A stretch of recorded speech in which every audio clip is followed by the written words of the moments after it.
Welcome to Social Media Business, the podcast that covers building, managing and monetizing social media. Brought to you by online community strategist Laurel Patworth. For more information, go to laurelpatworth.com. What's the role that you play in Mary Poppins? I play Mrs. Corrie, and she's the sweet shop owner. And the sweet shop is, I sell letters, which make words, which make conversations, which everybody needs to talk and to twit and to Facebook. So and I do that, and we sing Supercalifragilistic with Mary.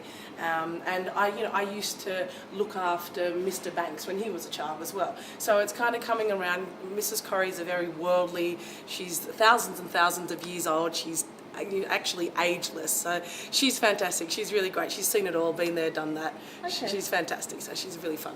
And you're involved with Facebook and Twitter. Are you just connecting to your friends and family overseas, or are you talking to audiences? I talk to everyone. I talk to audiences. I used to look after, I did another show prior to this called Avenue Q, and I used to look after our Facebook and our Twitter page, and it was great connecting with the fans overseas, on Broadway, connecting with, all throughout our tour, just being that kind of person that was contactable and it just kind of allowing people to have a say and having a reply and an answer and an instant answer and something that came from within, that kind of that world. So, it's what sort of questions do you get asked on social media, on Facebook and on Twitter? Lots. I mean, I get a lot about, how my costume is in this show, if it's hard for me to wear, and it's great. I can just fire straight back with an answer and just let them know and show them photos and, upload photos of us backstage or, so it's really, the questions are far and wide. A lot of people talk about how a lot of our fans from this show really talk about the other productions. So we have a great connectivity with, Bert, especially Matt Leah, who plays Bert in the Australian production. He has a lot of connectivity. The Cockney dude? Yeah, the Cockney dude. Yeah, he has a lot of connectivity with the Broadway productions and the Danish productions. So it's really nice. It kind of sets up a great network and almost like our other family, without us actually ever being in the same country together. We're all part of the experience. So it's like an extended distributed actors family around the world. Oh yeah, and more than that, even the producers and all our choreographers who are very much a part of all the other productions in the world of Mary Poppins. We all have that similar network and circle of friends again. Do you find it difficult to transition between the business voice, the personal voice? Do you ever tweet as the character? No, I never tweet as the character. I think it's really important that you're very true to face on these social networks, just so there's no kind of mix-up or, you want to be as honest as you possibly can to a certain degree. I just believe it's better that it's me. They know who they're talking to. It's, it's all coming from me, my heart, my inside, my inspirations, and I'm sharing them with you as me. I would not, it would be fraudulent to go on and, be something else. And yeah, it would be really hard for Mrs. Corrie because her backstory is so far and wide, and there's a lot of other actresses out there playing the same role. It'd be kind of strange to have that network page that she has, whereas it might be a different experience for another actress, So I think in that sense, trying to be Mrs. Corrie online would probably be a really hard thing. And I think the Jamaican and the Caribbeans would just be killing me about my accent. So I'm not really sure I'd want to go there. What's the funniest thing that you've been asked or you've experienced in social media? Like what are you wearing? This underneath your dress, it's really kind of, and you kind of go, what's a Disney show? I'm not really, I'm wearing stockings and I'm wearing... You can't say nothing. Nothing, I'm wearing lots of stocking, lots of corsetry, but it's more like, oh, sorry, thanks for your post. Nice that you're thinking about, my undergarments, however. Yeah, thanks very much. So, yeah, it gets a little bit like that, but, people, it's a public forum. People are going to ask anything. Okay. Do you think it helps the show at all, the fact that you're involved in Facebook and Twitter? And how does it help? Yeah, look, I hope it does. I hope it's a great, positive media and they are kind of getting an extra experience by being my friend on Facebook or following me on Twitter, and Matt as well, and, everybody else in the show, because they kind of feel what we're feeling, what we're experiencing. If we're having a hard day at rehearsals or, they're kind of getting that backstage feeling and experience, and without actually being with us, or actually without kind of knowing us in that sense. So, you really want to try and give them a sense of what life is like in the theatre, what life is like in this show, and I think it's really important that you don't think it destroys the mystery of the show by no, because they're answering all looking these at us questions? as the actor. They're also connecting with us as the actor. So it's nice to also give them a sense of there is our reality as actors, and then there is our magic as Disney, as in Mary Poppins. So the reality of the actors and the magic of Disney, and they do come together, and we love it so much. You want them to understand how great it is.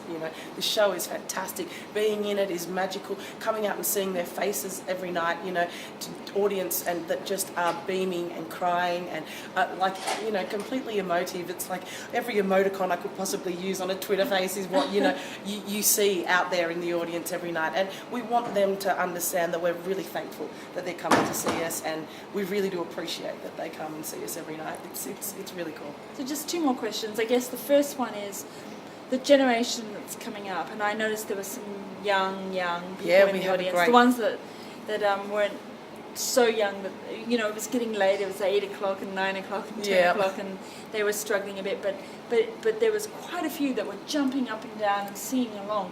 Do you think that the need to interact, to be part of the overall experience, and not to be my generation comes from the passive sit back, watch TV generation. This is the generation that wants to interact and be involved.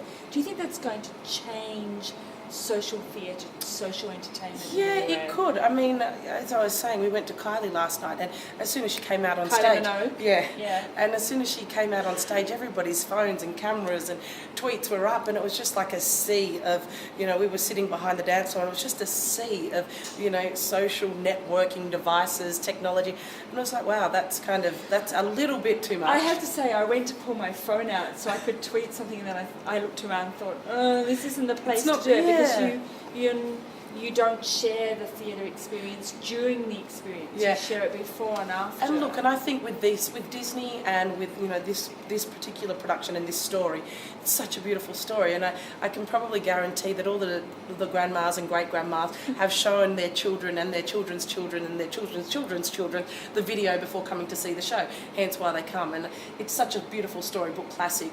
You kind of, I think it allows for the younger generation to open their eyes and go, wow, this is very different. This isn't Disney Online, or this isn't, this isn't a 3D this version. isn't a 3D version, or this isn't. I'm not going to touch and go here. It's not. It's a beautiful story, and it is. I think the way it's presented is fantastic. That it will bring that new generation back to the old school and back to what was, and just for a minute, even if it's for a minute, but we can allow ourselves to cross over those generational paths. But it's nice to watch kids and kids and their kids and kids and all those. It's great seeing family trees just sitting in rows of great grandparents, grandparents, parents, and it just goes down the line. And everybody's amazed by it, and it's beauty and it's storytelling at its best. And I completely agree. So my last question is, how many characters is supercalifragilisticexpialidocious, and does it fit in a tweet? It does fit in a tweet, and I can't. Someone asked me this, and every time I go to sing it and I go to count it, it doesn't really come to me. It's in the 30s, and yes, you can tweet it, but it's always good to tweet supercalifrag, and then whatever you really want to say. So, you always can do the shortened version, which is, it's great, and it's a lot of fun. People know what you mean, what you're saying, where you're coming from. They know as soon as you go, oh, this is supercalifragia, great, love it, good, thanks, and moving on. So it is. It's a lot of fun to play with. Thank you so much, Leah. No, thank you very much. Corey in Mary Poppins. No, I really enjoyed the show. Thanks very much for coming. Welcome to Social Media Business, the podcast that covers building, managing and monetizing social media. Brought to you by online community strategist Laurel Patworth. For more information, go to laurelpatworth.com.